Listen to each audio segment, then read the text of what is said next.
नमस्कार, स्वागत है आप सभी का पहाड़ टीवी पर। मैं हूं आपके साथ परिधि जोशी। चलिए बुलेटिन की शुरुआत करूंगी, उससे पहले एक नजर आज के सुर्खियों पर।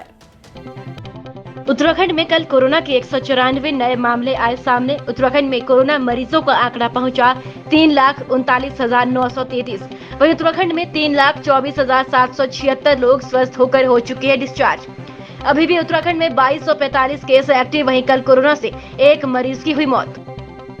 देवाल विकासखंड सभागार में ब्लॉक प्रमुख दर्शन दानू ने देवाल विकासखंड की विभिन्न समस्याओं के निराकरण के लिए विभागीय अधिकारियों के साथ बैठक की। बैठक में पीएमजीएसवाई, सिंचाई, लोक निर्माण विभाग, जल संस्थान, विद्युत विभाग, वन विभाग के जिम्मेदार अधिकारी सहित जनप्रतिनिधि भी मौजूद रहे। बैठक में जनप्रतिनिधियों ने देवाल खेता मानमती मोटरमार्ग पर हो रही डामरीकरण की गुणवत्ता सुधारने के साथ ही पीएमजीएसवाई पर बिना डंपिंग जोन के जगह जगह मलबा डालने का आरोप लगाया, जिस पर ब्लॉक प्रमुख देवाल दर्शन दानू ने पीएमजीएसवाई के अधिकारियों को जमकर लताड़ लगाते हुए निर्माण कार्य में सुधार लाने की बात कही है। उसके द्वारा जो ये बैठकें होगी समस्त विभागों की, इसमें देखा गया कि जो विभिन्न जो बरसात का ये 18 जून को और लगा था बरसात से हमारे जगह विभागों की जो तैयारी थी वो खत्म थी। सब स्थिति पूरा खराब हुई। जगह दीवारें टूट गई, पानी की व्यवस्था खत्म हुई, बिजली की व्यवस्था खत्म हुई। इसके लिए सभी विभाग अब तैयार रहे, क्योंकि इस संबंध में बहुत महत्वपूर्ण बैठक रखेगी आज, ताकि आने वाले समय में जो मानसून आने जा रहा है, मानसून में सभी विभाग सतर्क रहें। तो मैं आपका धन्यवाद देना चाहता हूँ। और आज जिस तरीके से हम लोगों ने देखा कि लगातार आपदा का जिस तरीके से कहर है, और लगातार हमने देखा पिछले कुछ दिनों में जिस तरीके से पूरे देवाल विकासखंड में कई लोगों के मकान बह गए, कई लोगों के रास्ते टूट गए, कई लोगों के तमाम प्रकार की दिक्कतें थी, समस्याएं थी। तो इस बात को लेकर मैंने आज PWD, पीएमजीएसवाई और जल संस्थान, जल निगम, UPCL, सिंचाई विभाग के अधिकारियों के साथ मैंने एक बैठक ली थी। इसमें मुख्य रूप से हमारे द्वारा ये कहा गया कि इस बरसात के काल में बिजली, पानी और सड़क पूर्ण रूप से सुचारू रहनी चाहिए, ये हमने अधिकारियों को कहा है। और जिसमें उनके द्वारा भी ये कहा गया कि हम निश्चित तौर पर इन बातों का ध्यान रखेंगे और जो भी दिक्कतें आ रही हैं उनका हम निश्चित तौर पर समाधान करेंगे, क्योंकि लगातार हम देख रहे हैं कि बारिश हो रही है और लगातार दिक्कतें भी आ रही हैं। और उसको देखते हुए लगातार डिपार्टमेंट, चाहे PWD हो, पीएमजीएसवाई हो, सिंचाई हो, UPCL हो, लगातार लोग काम भी कर रहे हैं। एसओजी प्रभारी और बरहेनी वन क्षेत्राधिकारी रूप नारायण गौतम ने वन कर्मियों के साथ केलाखेड़ा गणेशपुर चौराहे पर स्थित दीपक राणा के फार्म हाउस में छापेमारी करते हुए 200 नग खैर की लकड़ी बरामद की है। फार्म हाउस में लकड़ी बरामदी के बाद मुख्य आरोपी की गिरफ्तारी के लिए प्रभारी वनाधिकारी तराई, केंद्रीय वन प्रभाग रुद्रपुर डॉक्टर अभिलाषा सिंह और उप प्रभागीय वनाधिकारी ध्रुव सिंह मरतुले के निर्देशन में एसओजी प्रभारी रूप नारायण गौतम और वन कर्मियों के साथ एकजुट हो गए। मुखबिर की सूचना पर राजेंद्र उर्फ राजू को गणेशपुर चौराहे के पास से गिरफ्तार कर लिया है। देखिए, दिनांक 24/6/2021 को थानाध्यक्ष केलाखेड़ा ने मुझे सूचित किया कि गणेशपुर में किसी के यहाँ खैर की लकड़ी रखी। सूचना पर मैं और मेरे स्टाफ द्वारा वहाँ मौके पर गए। तो जब तक मैं वहाँ पहुँचा तब तक वहाँ क्षेत्राधिकारी बाजपुर सुश्री वंदना वर्मा और थानाध्यक्ष केलाखेड़ा पहुँच चुके थे। जब घर की तलाशी ली गई तो एक टीन सेट के अंदर 200 नग खैर के बरामद हुए। पता करने पर पता चला कि ये जो फार्म हाउस है या जो गोदाम है, ये कोई दीपक राणा का है।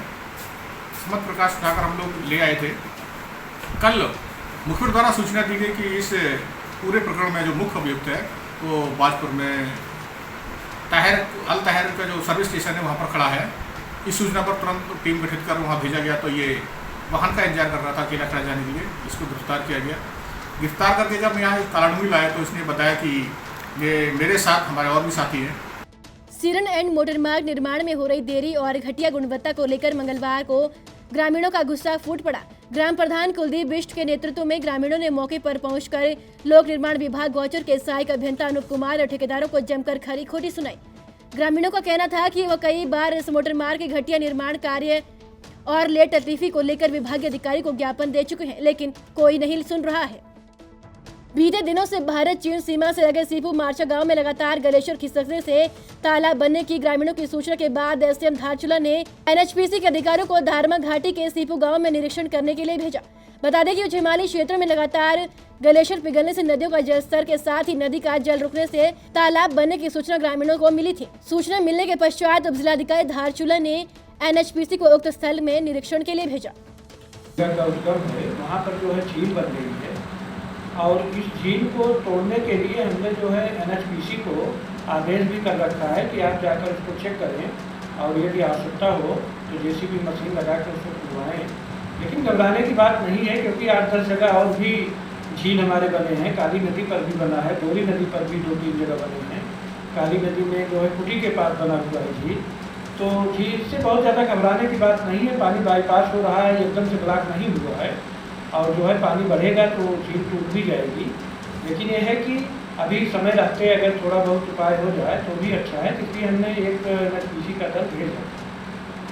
पुलिस अधीक्षक चमोली यशवंत सिंह चौहान के निर्देशन में अवैध शराब और मादक पदार्थों के विरुद्ध जनपद पुलिस की प्रभावी कार्रवाई लगातार जारी है। इसी क्रम में मंगलवार को क्षेत्राधिकारी कर्णप्रयाग विमल प्रसाद के पर्यवेक्षण में कोतवाली कर्णप्रयाग पुलिस द्वारा चेकिंग के दौरान लंगासू से एक व्यक्ति अनूप सिंह को 12 अद्य पौवे और 40 पौवे 16 बोतल अवैध अंग्रेजी शराब के साथ गिरफ्तार किया है।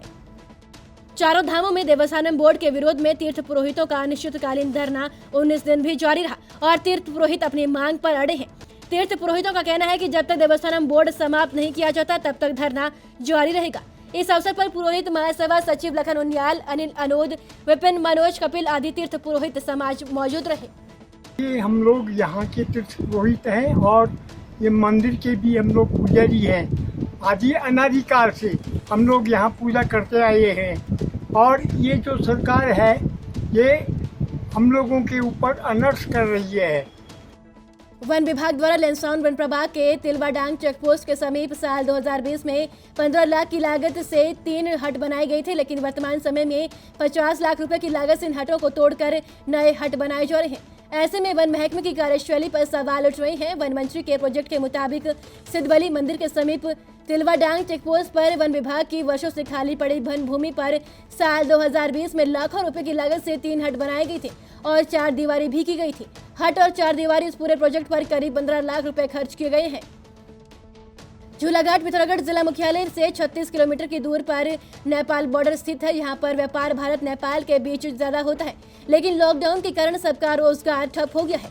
झूलाघाट में लॉकडाउन के कारण छोटे दुकानदार आर्थिक रूप से काफी परेशान है। नमस्कार, मेरा नाम किशोर है और आज मैं झूलाघाट में आ रखा हूँ। झूलाघाट पिथौरागढ़ जिला मुख्यालय से 36 किलोमीटर की दूरी पर है। झूलाघाट में काफी समय से कंटेनमेंट जोन था, अभी कंटेनमेंट जोन हट तो गया है, लेकिन अब लॉकडाउन है। तो लॉकडाउन में मैं यहाँ पर कुछ व्यापारियों के साथ की दुकानों में आ रखा हूँ, उनसे मैं बात कर रहा हूँ और अब देखते हैं कि वहाँ उनका क्या कहना है इस लॉकडाउन का, उनकी रोजगार पर क्या असर पड़ा।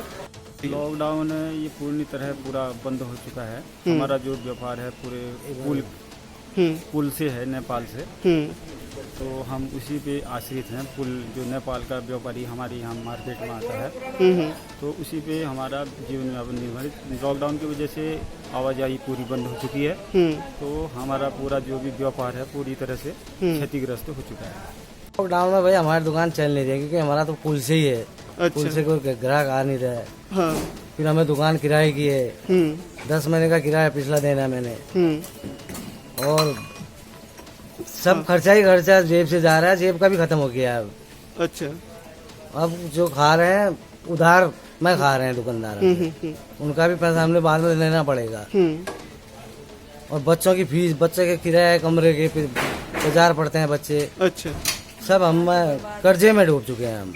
ऐसा ही है, कमाने वाला कोई नहीं ठहरा, अकेली ठहरी। अब वो बच्चे ठहरे, क्या है 2 साल से किराया देना ही है, घर भी किराया में, दुकान भी किराए में, बच्चे छोटे छोटे ही ठहरे, घर में सयाना कोई नहीं ठहरा, आदमी नहीं ठहरे, 12-13 साल हो गए, खत्म हो गए ठहरे।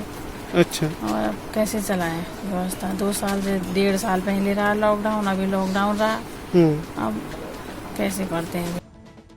गंगोली हाट के पूर्व विधायक कांग्रेस प्रदेश महासचिव नारायण राम आर्य ने बेरीनाग में प्रेस वार्ता कर प्रदेश की भाजपा सरकार को पूरी तरह से फेल होने का आरोप लगाया है और कहा कि पिछले 4.5 वर्ष से गंगोली हाट विधानसभा क्षेत्र में कोई भी नया विकास नहीं किया गया। पूर्व विधायक नारायण राम आर्य ने कहा कि कांग्रेस के शासनकाल में स्वीकृत बेरीनाग विकासखंड में 2 ITI कॉलेजों को बंद कर दिया है, वहीं पॉलिटेक्निक कॉलेज को भी बंद करने की तैयारी की जा रही है। पूरे देश में ही इस डबल इंजन की सरकार फेल है। जो 5 साल तक कांग्रेस शासन में इस गंगोली हाट को एक विकास की गति देने का हमने प्रयास किया था, लेकिन आज वह विकास की गति प्रायः रुक गई है। उदाहरणार्थ के लिए मैं केवल बेरीनाग ब्लॉक का ही, गंगोलीहाट विधानसभा के बेरीनाग ब्लॉक का ही उदाहरण ली थी। दोनों ITI कॉलेज प्रायः बंद हो गई और गंगोलीहाट में हमने, बेरीनाग में हमने रांची पॉलिटेक्निक खोला था, वो पॉलिटेक्निक भी बंद होने के कगार में है।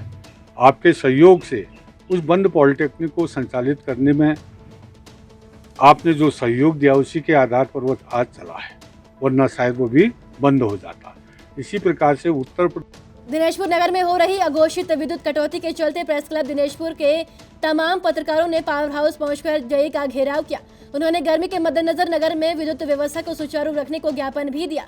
इन दिनों नगर में अघोषित बिजली कटौती हो रही है, जिससे लोगों को खासा दिक्कतों का सामना करना पड़ रहा है। टिहरी जिले के जौनपुर थतियुड़ के ब्रह्मसारी के ग्रामीणों ने सरकारी सिस्टम पर कई आरोप लगाए हैं। ग्रामीणों का कहना है कि इस गांव में सरकारी योजनाओं से कोई भी लाभ गरीबों को नहीं मिल पा रहा है। ग्रामीणों का आरोप है कि ग्राम प्रधान के द्वारा कोई भी सुनवाई नहीं की जाती है। शौचालय और आवास के लिए कई बार ग्राम प्रधान को अवगत कराया, लेकिन अभी तक इस पर कोई कार्य नहीं किया गया है। मेरी ग्राम सभा जो ब्रह्मसारी है, यहाँ पे विगत कई वर्षों से किसी भी लाभार्थी को कोई लाभ नहीं मिला। जैसे प्रधानमंत्री आवास हो गया या शौचालय हो गया, किसी को भी नहीं मिला।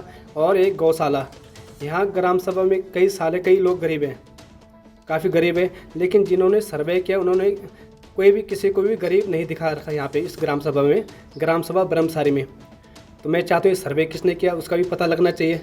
ये हकीकत में यहाँ पे सब लोग अमीर हैं। उत्तराखंड में नहीं, पूरे भारत में सबको ही लाभ मिला है। जैसे गौशाला हो गया या प्रधानमंत्री आवास हो गया या शौचालय हो गया। तो यहाँ का सर्वे किसने किया इस बारे में भी पूरा जानकारी होनी चाहिए। हमारी ग्राम सभा ब्रह्मसारी सुकटेना थतियुड़ में पड़ती है। आज तक जो भी यहाँ पे कार्यक्रम हुआ, हमारे लोगों को किसी को कोई लाभ नहीं मिला। किसी भी लोगों को यहाँ पे ना तो ग्राम सभा से इंदिरा आवास और ना यहाँ पे जो है गौशाला, ना शौचालय मिला है। हम लोगों ने कई बार प्रधान लोगों को बोला कि यहाँ पे जो हमें जो है शौचालय चाहिए। हम बाहर जाते हैं, अभी भी बाहर जाते हैं, हम मेहनत मजदूरी करके जो है हमने अपना शौचालय बनाया। फिर हमने प्रधान को बोला कि भाई हमारा क्या होगा, तो बोल रहे कि यहाँ पे एसी कोटा वालों के लिए है। हमारी ग्राम सभा में जब एसी कोटा वाले है ही नहीं, तो हम एसी कोटा वाले कहाँ से लाएँ यहाँ पे। विकासखंड मुंशियारी के सबसे दूरस्थ गांव नामे के ग्रामीण आज भी सड़क, स्वास्थ्य, संचार जैसे मूलभूत सुविधाओं से वंचित है। नामे गांव की 29 वर्षीय गर्भवती महिला गीता देवी टाकुली विगत कई दिनों से परेशानी में थी और बताया जा रहा है कि कल सुबह अचानक गीता की तबीयत कुछ ज्यादा ही बिगड़ने लगी। परिवार वालों ने ग्रामीणों की मदद से डोली के सहारे लगभग 9 किलोमीटर मुख्य मार्ग तक पैदल चलकर गीता देवी को बागेश्वर हॉस्पिटल पहुंचाया। वहीं विकासखंड मुंशियारी के उच्च हिमालयी क्षेत्रों में हो रही लगातार बारिश के चलते नामे गांव को जोड़ने वाला पैदल मार्ग भी जगह जगह से ध्वस्त हो गया है। चंपावत जिले के खेतीखान तपनीपाल बुंगा बिरोड़ा मार्ग में डामरीकरण की मांग को लेकर क्षेत्र के ग्रामीणों ने कलेक्ट्रेट में प्रदर्शन कर मुख्यमंत्री को ज्ञापन भेजा। भाजपा के पूर्व जिलाध्यक्ष हिमेश कलखुड़िया के नेतृत्व में जिला मुख्यालय पहुंचे ग्रामीणों का कहना था कि सड़क मार्ग के दोनों छोरों में डामरीकरण किया गया है, लेकिन बीच में 3 किलोमीटर क्षेत्र में डामरीकरण नहीं किए जाने से बारिश का मलबा आने से सड़क बंद हो जाती है, जिससे ग्रामीणों को आवागमन में दिक्कतों का सामना करना पड़ता है।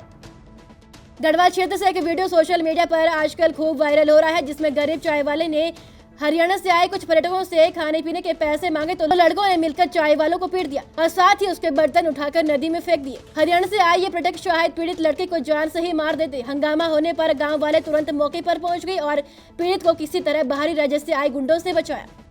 कहाँ से हो बता? क्यों मारा उस लड़के को? वो जी गूगल पे में हॉटस्पॉट कौन दी, इस मारे मन हॉटस्पॉट ऑन करवा ले, इस मारे इसलिए मार दिया। मारा नहीं, हॉटस्पॉट ऑन करवा ले। भाई इधर आना, देख सकते कितना मार रखा है इसको। ये देख रहा है भाई, ये देख रहा है, ये पूरा मार दिया इसको। और यहाँ पे आके तुम ये वो करते हो। मेरी गल्ला कौन? हाँ ये तो भाई, हाँ इधर कितने भी इधर आओ। कहाँ से हो, अपना एड्रेस बताओ। पानीपत से हैं जी। हाँ बताओ किस लिए आए थे और क्यों इसलिए मारा तुमने इस बच्चे को?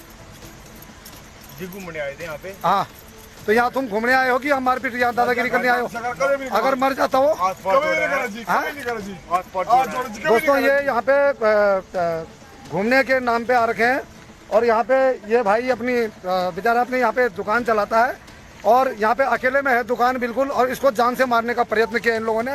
वो तो ग्रामीणों ने आके इसको बचा लिया, आप देख सकते हैं। बुरी तरह इसको डंडे से, घूंसों से इसका पूरा सामान नदी में फेंक दिया है। भाई क्या हुआ तेरे साथ में? बोल आगे बोल। 500 के बिल के चक्कर में इन्होंने मुझे मारा, 500-600 के बिल के चक्कर में मेरा नुकसान कर दिया भाई। और मेरा नुकसान कर दिया, भांडे बर्तन इन्होंने सब मेरे फेंक दिए। अरे वो सिल्लू था भाई, मारे क्या अब क्या जोड़ेंगे? दोस्तों इस वीडियो को ज्यादा से ज्यादा शेयर करें और इनके घर तक ये वीडियो। अपना गांव का एड्रेस बता, गांव का एड्रेस बता अपना। भाई गाँव दीवाना। हाँ गाँव दीवाना। दीवाना। अब तेरा कौन सा गाँव है? गाँव का हाँ नाम बता। अरे गांव का बाकी कहाँ है जो बाकी भाग गए? वो जा रहे वही तो पका बात बाकी के साथ में छोटा सा भरजी। हाँ ये लड़का है छोटा सा। बाकी इनके साथ के यहाँ पे मारपीट करके उसके बर्तन सारे इन्होंने नाले में फेंक दिए हैं। और ये बाकी इनके साथी जंगल में फरार हैं। अभी ग्रामीण युवा और गांव के जागरूक लोग, आने जाने वाले सब यहाँ पे एकत्रित हो रखे हैं, आप देख सकते हैं। और बिल्कुल बियावान में ये जंगल है, ये दुकान है जंगल के बीच में, और इन्होंने जानलेवा हमला किया। वो तो थोड़ा सा दिन का समय था तो उसको बचा दिया गया, नहीं तो ये निश्चित ही आज जानलेवा साबित हो सकती थी। आने के लिए मना कर रहे हैं। इस तरीके से करना चाहिए। हड़े आवे ना आवे, पर अगर वो मर जाता फिर क्या होता उसका? उसके माँ बाप क्या देखते हैं? हमारे इलाके के लिए कितनी बड़ी खड़ी है, 8 लाख रुपए की गाड़ी यहाँ पर खड़ी है। हाँ तब क्या करते तुम? पैसा मैं नहीं आऊँगा जिंदगी में। मारा क्यों तुमने उसको? और उसके बर्तन तुमने नाले में फेंक दिए। हाँ नुकसान तो भुगतोगे, लेकिन नुकसान की बात नहीं है। उत्तराखंड की बड़ी खबरों में फिलहाल इतना ही। बाकी अपडेट के लिए हमारे साथ बने रहिए और देखते रहिए पहाड़ी टीवी। नमस्कार। ये है मेरा उत्तराखंड।